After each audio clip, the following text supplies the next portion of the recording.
Madame, Monsieur, bonsoir. La France prend une position mitigée sur le débat des OGM. Elle veut suspendre toute nouvelle autorisation de mise sur le marché pour les semences, sans pour autant interdire celles qui sont déjà commercialisées. Lionel Jospin demande au président de la République une révision de la Constitution concernant les langues régionales, mais le chef de l'État refuse en invoquant les principes fondamentaux de la République. Le ministre de la Défense Alain Richard au Kosovo pour soutenir les troupes françaises. De nouveaux charniers ont été découverts dans la région de Mitrovica. Enfin, en Corse, la reconstitution de l'assassinat du préfet Erignac a été annulée. Les 5 suspects ont refusé d'y participer. Le gouvernement ne dit pas non aux OGM, il ne dit pas oui non plus. En fait, il souhaite une réglementation complète sur l'étiquetage et sur la traçabilité de ces produits avant de prendre une décision définitive. La France qui va tout de même proposer à ses partenaires européens de suspendre toute nouvelle autorisation de mise sur le marché, mais qui ne supprime pas pour autant celle déjà existante. Rosanne Kerlan, Marc Doux, Christian Godin. Réunion interministérielle sur les OGM ce midi à Matignon. Il s'agissait d'arrêter la position de la France avant la rencontre demain à Luxembourg des ministres européens de l'environnement. Résultat, le gouvernement va proposer à ses partenaires européens la suspension de toute nouvelle autorisation de mise sur le marché de semences génétiquement modifiées, et cela en attendant une réglementation européenne complète sur l'étiquetage et la traçabilité des produits. Il y a une demande sociale très forte. Démontrez-nous l'utilité et l'intérêt des OGM. Il y a une demande sociale très forte. Garantissez-nous la liberté de choix. Et donnez-nous des éléments rationnels, vérifiables, objectifs sur l'impact sanitaire et l'impact environnemental. D'après le gouvernement, les résultats des recherches scientifiques ne remettent pas en cause pour autant les autorisations déjà accordées en France pour la mise en culture de maïs transgénique. Cette année, l'Hexagone compte 200 hectares de ces cultures. Le débat scientifique est pourtant loin d'être clos. En ce qui concerne le risque pour la santé, et je dirais que, d'une manière générale pour le maïs, je suis absolument catégorique, il n'y en a pas. Il n'y a pas de risque pour la santé humaine. Les dangers actuels, ils sont difficiles à donner précisément. Bien entendu, on peut parler de problèmes de toxico, de problèmes d'allergie, de problèmes de résistance aux antibiotiques. Mais le point le plus essentiel, c'est qu'en fait, on connaît très mal ces produits. Mais ce sont les enjeux économiques qui priment. Les OGM représenteraient 18 milliards de francs en l'an 2000, principal producteur les États-Unis. L'Europe a donc tout intérêt à définir une position commune avant la réunion de l'Organisation mondiale du commerce en novembre à Seattle. On vient de le voir dans le milieu scientifique, 2 écoles s'affrontent, celle du principe de précaution d'un côté et celle de l'évolution génétique de l'autre. Il faut dire qu'une récente étude américaine aurait mis en évidence le danger des plantes transgéniques pour le papillon monarque et donc peut-être pour le reste du milieu naturel. Du coup, le consommateur a bien du mal à se faire une religion. Explication, Stéphanie Pérez. Voici du maïs transgénique. À première vue, aucune différence avec du maïs normal. En fait, les chercheurs ont modifié son patrimoine génétique. Ils y ont intégré un gène qui ne lui appartient pas du tout. Ce processus s'appelle la transgénèse. Il permet de transférer des gènes d'une espèce à une autre, d'une bactérie à une plante par exemple. Un petit morceau d'ADN de la bactérie va passer de la bactérie vers le génome de la cellule végétale où il va s'intégrer. La productivité sera ainsi plus élevée et le maïs modifié plus résistant à la pyrale, un papillon parasite. Seulement voilà, certains scientifiques redoutent des risques, pour l'homme notamment. L'introduction dans les OGM d'un gène de résistance à un antibiotique pourrait rendre ces médicaments inefficaces. Question comment repérer ces aliments modifiés, c'est là que ça se corse. Ils sont partout, dans les gâteaux, les chocolats, les plats cuisinés, et l'étiquetage est loin d'être parfait. Tous les produits dans lesquels on utilise du soja ou du maïs, ça représente environ 60% des produits alimentaires transformés. Et sur ces produits, environ 80%, les OGM sont dans les additifs, c'est-à-dire qu'ils ne seront pas étiquetés. Donc il y a énormément de produits susceptibles de contenir des OGM qui ne sont pas étiquetés. Des risques écologiques et sanitaires mal évalués encore, des problèmes évidents de détection dans les aliments, beaucoup de questions mais pas de réponses pour des consommateurs de plus en plus méfiants. La sécurité alimentaire toujours et la production a repris dans les usines Coca-Cola en Belgique, mais pas en France. Dans le même temps, une information judiciaire a été ouverte à Dunkerque à la suite des cas d'intoxication enregistrés ces dernières semaines. Politique avec ce qui pourrait être un sérieux accroc à la cohabitation. Lionel Jospin a en effet demandé aujourd'hui une révision de la Constitution au président de la République concernant les langues régionales. La France a en effet signé une charte européenne à ce sujet le 7 mai dernier, mais le chef de l'État a refusé cette révision en invoquant les principes fondamentaux de notre République. Claire Sébastien, Marc Doux, Christian Godin. Réviser ou non la Constitution pour pouvoir appliquer la Charte européenne des langues régionales et minoritaires, c'était l'enjeu du jour. Avec dès ce matin au Conseil des ministres la demande faite au président de la République par le chef du gouvernement de réviser ce texte fondateur de la Ve République. La défense des langues régionales inscrite dans le programme de campagne du candidat Jospin en 97 était attendue par la majorité plurielle, à l'exception du MDC qui dès ce matin marquait son hostilité. Je ne voudrais pas qu'on substitue à la notion de peuple français d'autres concepts plus fumeux qui ont un rapport avec l'origine ethnique. Je pense que balkaniser la France n'est pas souhaitable. Conscient de l'extrême sensibilité de l'opinion sur un sujet qui touche à l'unité de la France, Lionel Jospin a dû argumenter cet après-midi devant les députés. Il ne nous est pas demandé de remettre en cause ces valeurs fondamentales, mais de reconnaître et parfois même de sauver un patrimoine dont la diversité, à mon sens, enrichit la France. Acquérir le droit de pratiquer une langue régionale aux minoritaires tant dans la vie privée que publique, tel était l'enjeu de la révision constitutionnelle. Elle n'aura pas lieu et le suspense aura été de courte durée. Jacques Chirac ayant fait savoir dans l'après-midi qu'il refusait de prendre une telle initiative, une manière de donner des gages au camp souverainiste à droite. Qu'on veuille les apprendre et connaître, les gens les apprendre, c'est très bien. Mais il ne s'agit pas demain de se mettre à rédiger les actes notariés dans les langues régionales et tous les actes officiels. Ça, à terme, c'est un coup porté à l'unité nationale. Donc je suis contre. Ainsi comme sur l'Europe, le débat sur les langues régionales n'aura pas été un clivage droite-gauche, mais aura fracturé les deux camps. Cette initiative, aussitôt étouffée, aura été l'occasion d'une nouvelle passe d'armes entre les deux têtes de l'exécutif. Alors justement, Jérôme Catala, faut-il décoder cet échange entre le président de la République et le Premier ministre comme un résultat des élections européennes ? En partie oui, Élise, car il y a d'un côté les arrière-pensées des uns et des autres, et puis d'autre part, les problèmes de fond. Lionel Jospin, par exemple, en expliquant devant l'Assemblée nationale qu'il avait demandé au président de la République de prendre l'initiative d'une révision de la Constitution, adressait un signe à une partie de sa majorité. Le Premier ministre savait que Jacques Chirac la refuserait. Il a ce soir démontré qu'il n'était pas contre cette fameuse charte européenne des langues régionales. Et dans le même temps, il n'a pas ouvert de crise avec son ministre de l'Intérieur, Jean-Pierre Chevènement, qui, vous l'avez entendu, y était lui opposé. Du côté de l'Élysée, même si l'on indique que la décision du président de la République avait été prise avant les élections européennes, le refus de la révision constitutionnelle est là aussi un signe, un message envoyé aux électeurs de l'opposition qui avaient choisi la liste souverainiste de Charles Pasqua. Voilà pour les arrière-pensées.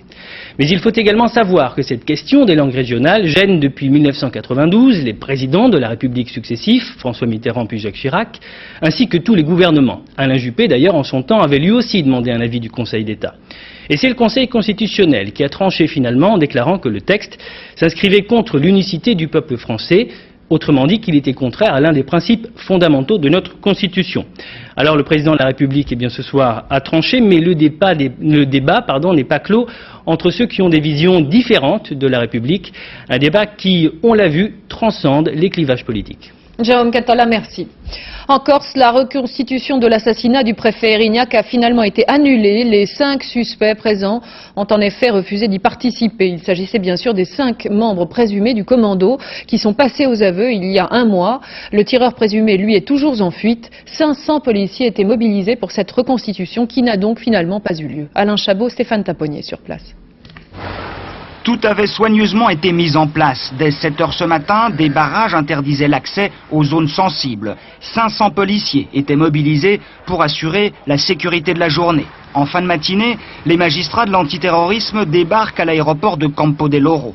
Après un déjeuner rapide, le juge Bruguière et les principaux responsables de l'enquête Erignac se réunissent au SRPJ d'Ajaccio. Sur la porte du commissariat, l'avis de recherche d'Ivan Colonna, le tueur présumé toujours en cavale.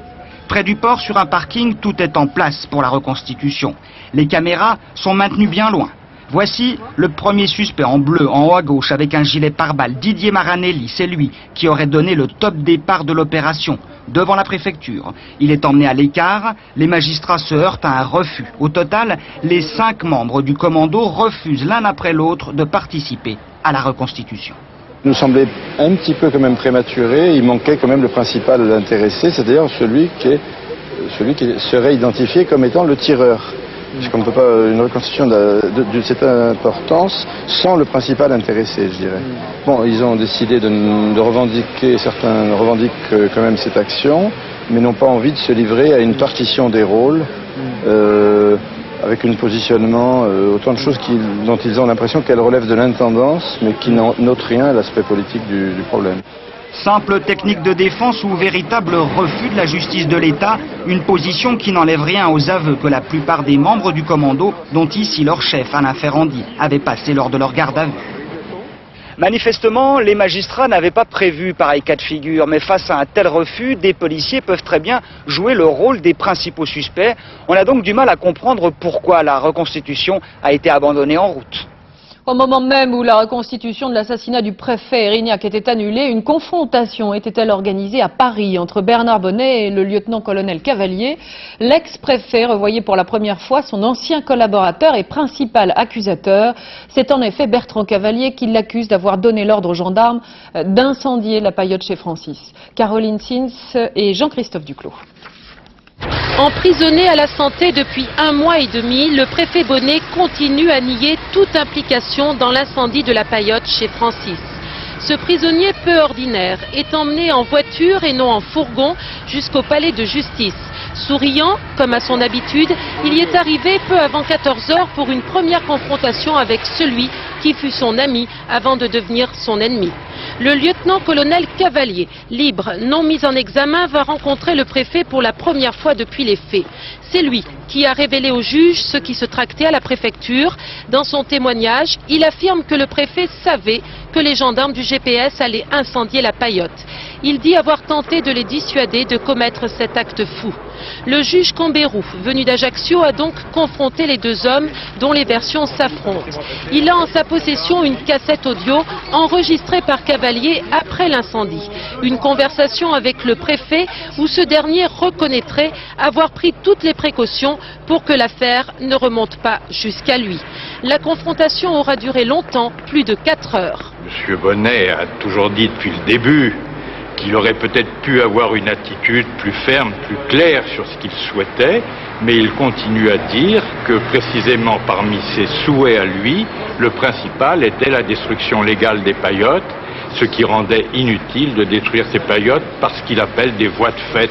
Le préfet Bonnet est reparti en prison. Son avocat demande toujours sa remise en liberté. Le préfet Bernard Bonnet est bien seul face aux protagonistes de l'affaire qui le mettent tous en cause. Lundi prochain, une confrontation réunira ici les principaux acteurs de l'incendie, le préfet, son directeur de cabinet et l'ancien commandant de la gendarmerie en Corse. Le ministre de la Défense Alain Richard au Kosovo pour soutenir les troupes françaises. Il s'est rendu dans la région de Mitrovica. Il a rappelé que la mission principale était bien sûr d'éviter tout nouvel affrontement entre l'armée de libération du Kosovo et les populations serbes, les Français qui ont découvert aujourd'hui un nouveau charnier d'importance dans la région donc de Mitrovica. Quelques heures plus tard, 4 ministres des Affaires étrangères de l'Union européenne sont arrivés au Kosovo, dont le Français Hubert Védrine et le Britannique Robin Cook. Robin Cook qui a notamment rendu visite à des médecins légistes du TPI, le tribunal pénal international, et ils étaient sur les lieux d'un charnier pour tenter de déterminer les responsabilités dans ce massacre et de retrouver les criminels de guerre qui seront ensuite traduits en justice. Depuis quelques jours, les leaders occidentaux appellent les Serbes du Kosovo à rester sur place pour former une province multiethnique. Sur le terrain, la situation est parfois explosive entre les deux communautés. C'est notamment le cas à Oraovac, une ville de 25 000 habitants qui compte seulement 2500 Serbes. Depuis la fin de la guerre, les Albanais réclament justice et demandent aux soldats de la KFOR de procéder à des arrestations. Des soldats qui, pour le moment, forment une force d'interposition pour que le pire soit évité. Sur place, nos envoyés spéciaux Philippe Denis, Laurent Souhaut, Stéphane Auvray et Franck Perrault. Voilà 10 jours que la ville d'Oraovac essaie de reprendre une vie normale. Et voilà 10 jours qu'elle n'y arrive pas. Les corps de plusieurs Albanais tués par les Serbes n'ont toujours pas été retirés de la décharge où ils ont été jetés. Pour leur offrir une vraie sépulture, il faudra que quelqu'un vienne les identifier. Beaucoup d'Albanais d'Oraovac sont disparus. Du matin au soir, des familles font la queue devant un bureau ouvert par l'OTAN pour demander des nouvelles ou réclamer justice. Ma mère et 3 enfants ont disparu. Tous 4 sont introuvables en Albanie, en Macédoine ou ailleurs. Mais ces Albanais ne trouvent ici qu'un bureau d'enregistrement des plaintes. La CAFOR n'ira pas plus loin. Elle n'a pas le droit d'aller enquêter chez d'éventuels suspects. Ils se contentent de noter les informations. Mais ça, c'est le travail des organisations de défense des droits de l'homme. L'OTAN doit utiliser ces informations et aller arrêter les criminels qui vivent toujours ici. Ils se cachent maintenant. L'OTAN doit les arrêter. Il y a ici beaucoup de criminels. J'en ai vu un hier, vu de mes yeux, dans le centre-ville. Ce n'est pas notre boulot. Nous sommes ici pour protéger toutes les communautés. Les Serbes, les Albanais, les Roms. Nous sommes ici pour défendre tout le monde. Même les criminels. Parce que nous ne savons pas qui ils sont. Nous protégeons ces gens les uns les autres. Nous les aidons et nous espérons prouver ici que les populations peuvent vivre ensemble. Ce discours ne passe pas auprès de tous les Albanais. Les règlements de compte sont quotidiens. Hier encore, 4 Serbes ont été tués. Et les 2500 Serbes qui sont restés à Oraovac craignent de devenir à leur tour des victimes. Probablement y a-t-il eu des crimes ici, mais ils n'ont pas été commis par nous, les civils. C'était probablement le fait de forces paramilitaires.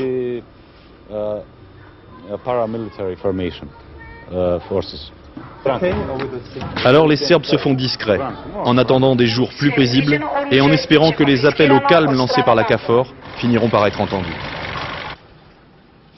Et puis aujourd'hui, la Commission européenne a estimé à 1 milliard d'euros par an pendant 3 ans le coût de la reconstruction au Kosovo. Il faut dire qu'après 3 mois de guerre, la province est tout simplement dévastée. Entre les bombes, les mines, les massacres et les incendies, les réfugiés, quand ils sont de retour chez eux, découvrent une situation de désolation. Joël Hazard. Ponts détruits, routes minées, villages dévastés. Voici le Kosovo que les réfugiés albanais découvrent à leur retour. Comment revivre ici, dans ce paysage de ruines et d'épaves, quand le moindre déplacement constitue un risque mortel? Les mines jonchent les champs et les chemins, et dans les bocages, les paysans retrouvent leur bétail blessé à mort. À Malizevo, les hommes de l'Utcheka ont commencé à déblayer les voies, à repérer les mines, mais il faudra beaucoup de temps avant que les équipes internationales de déminage parviennent à nettoyer le Kosovo de ces pièges à retardement. Pourtant, les Albanais rentrent en masse. Plus de 200 000 à ce jour, 1/5 du million de réfugiés exilés par la guerre, ont regagné leurs terres. Souvent, c'est le malheur qui les attend à nouveau ici. Nakel, près du fief orthodoxe de Peć, est un village martyr. Les milices serbes auraient exécuté ici 42 hommes. Avant leur retrait, ils ont fait une dernière victime, un enseignant de 29 ans. Sa famille a voulu lui donner hier une sépulture décente. Que dire dans une telle douleur? Que la terre versée sur toi soit légère. La simple prière des vivants. Un homme a survécu au massacre. Il raconte comment les miliciens serbes ont criblé de balles les corps de son frère et d'un ami qui sont tombés sur lui, comme un bouclier. Dans les ruines de cette maison, une collecte macabre, des dizaines de corps ont été brûlés ici. Comment survivre aujourd'hui au Kosovo, dans le sillage de tant d'horreurs? Enfin, sachez que la Suisse a décidé de geler les avoirs de Slobodan Milosevic. Le président yougoslave serait en effet titulaire de plusieurs comptes richement dotés, ainsi que son entourage. Cette décision fait suite à une demande d'entraide judiciaire du tribunal pénal international. Le sport maintenant, et pour le moment, l'équipe de France fait un sans faute au championnat d'Europe de basket. Elle a en effet remporté ses 2 premiers matchs contre la Macédoine et contre Israël. Ce soir, l'enjeu sera bien plus important puisque les Français seront confrontés aux tenants du titre, les Yougoslaves, une équipe qui aujourd'hui encore est favorite. Portrait de groupe signé Alain Dorgans et Denis Bassompierre. Sur un nuage depuis le début de l'Euro 99, les Français vont redescendre sur terre ce soir, confrontés à la réalité du meilleur basket d'Europe, celui développé par la Yougoslavie. Un duel dans ce match de géants, celui que posera Vlade Divac et Tariq Abdul-Wahad, coéquipiers aux Sacramento Kings et adversaires d'un jour à l'issue duquel se jouera la première place du groupe. Les Français vainqueurs à 2 reprises des Yougoslaves en match amical seront déterminés avec pour objectif les battre en compétition officielle. Donc quand on rentre sur un terrain, on donne le maximum pour gagner et tactiquement, il va y avoir un travail à faire pour pouvoir contrer ces Yougoslaves qui sont présents à tous les postes. Championne olympique en 1980, la Yougoslavie a de tout temps dominé le basket, rivalisant avec les États-Unis sur le plan mondial. Depuis la partition du pays en 1994, la nouvelle Yougoslavie règne toujours sur l'échiquier européen. Dans le contexte de la guerre du Kosovo, la formation entraînée par Željko Obradović n'a pas pu s'entraîner comme elle l'aurait souhaité. Cette situation de guerre a été difficile pour nous. Dans ces conditions, la préparation a été perturbée, mais on a essayé de travailler du mieux possible. Articulé autour de sa tour de contrôle, Vlade Divac, premier européen à s'être fait une place à NBA, cette équipe complète dans tous ses compartiments de jeu compte aussi sur Dejan Bodiroga, élu meilleur joueur européen l'an dernier. C'est une équipe qu'on connaît bien parce qu'on l'a joué plusieurs fois à matchs amicaux et on les a gagnés 3 fois sur 8. Donc c'est une équipe qu'on connaît bien, qu'on aime bien jouer. Qu'on craint un petit peu mais dont on n'a pas vraiment peur. Inspirés par le parcours victorieux de l'équipe de France de football, les basketteurs tricolores peuvent sur un match soulever des montagnes, fussent-elles les Balkans. La vie est-elle la plus jolie des œuvres d'art? Cela semble être le credo d'un étudiant de 4e année des Beaux-Arts. Il a en effet présenté comme œuvre de clôture de ses études son propre mariage. La cérémonie s'est déroulée cet après-midi à Paris et dans la petite chapelle, la famille, les intimes et les membres du jury faisaient office de public privilégié. Sonia Amiel, Alain Thomas. Ceci est une œuvre d'art. Pas la robe de la mariée, non, la cérémonie. Alexandre se marie avec Clarisse et au nom de la liberté de création, son mariage est l'œuvre qu'il a choisi de présenter au jury des Beaux-Arts pour valider ses 4 années d'études. Véritable démarche artistique ou subtile façon pour le jeune sculpteur d'éviter de présenter une œuvre concrète? Il n'évite rien du tout, il prend des gros risques de ne pas rentrer dans les critères qui sont généralement rattachés à la remise d'un diplôme. Et moi, c'est cette prise de risque qui m'intéresse. Parce que c'est vrai qu'il propose quelque chose qui porte le directeur de l'école, les membres du jury, à se dire est-ce que un diplôme qui est un peu institutionnel doit être remis à quelqu'un qui nous propose quelque chose qui est comme une incartade justement au consensus et aux valeurs établies. L'école s'est inclinée et le jury est présent. Dans la petite chapelle des Beaux-Arts, la cérémonie religieuse est simple, trop simple même. L'œuvre sera minimaliste, c'est le choix de l'artiste. Pour Alexandre, vivre est un art en soi. Il s'est d'ailleurs déposé lui-même comme une marque auprès d'une société qui protège tout ce qu'il est. Et la mariée dans tout ça, elle a dit oui. J'accepte de faire partie de l'œuvre. Tous les jours, pas que pendant mon mariage d'ailleurs. Pas que pendant mon mariage, ça fait 5 ans que je fais partie de son œuvre. Et entre les petits fours et le vin blanc, c'est l'attente qui commence pendant que le jury délibère. Il me le donne ou il ne me le donne pas. S'il me le donne, il prouve pas mal d'intelligence. S'il ne me le donne pas, ils sont vraiment des idiots. Ils n'ont rien compris ici. Mais ça ne m'étonne pas puisque c'est des gens qui sont assez âgés. Ils ont en moyenne 50-52 ans. Donc c'est des gens qui pour moi artistiquement sont finis. Pas tant que ça, le jury n'a pas pris le risque de censurer ce happening. Œuvre d'art éphémère, cette cérémonie a été primée et Alexandre diplômé. Voilà, dans un instant, le résumé tout en images de l'actualité de votre région, puis la météo complète de Florence Klein, 20h50. Vous avez rendez-vous avec le passage du millénaire de Christine Ockrent, un document, une réflexion sur tout ce à quoi nous serons confrontés après l'an 2000, le 3e millénaire avec ses peurs, ses fantasmes, ses espoirs, et notamment comme invité Paco Rabanne, Luc Ferry, Axel Kahn. À 23h05, un siècle d'écrivains consacré à Borges. Prochain rendez-vous avec la rédaction, soir 3, 22h30, avec Marc Hautement. Excellente soirée. Quant à moi, je vous retrouve demain à 19h30. Bonsoir.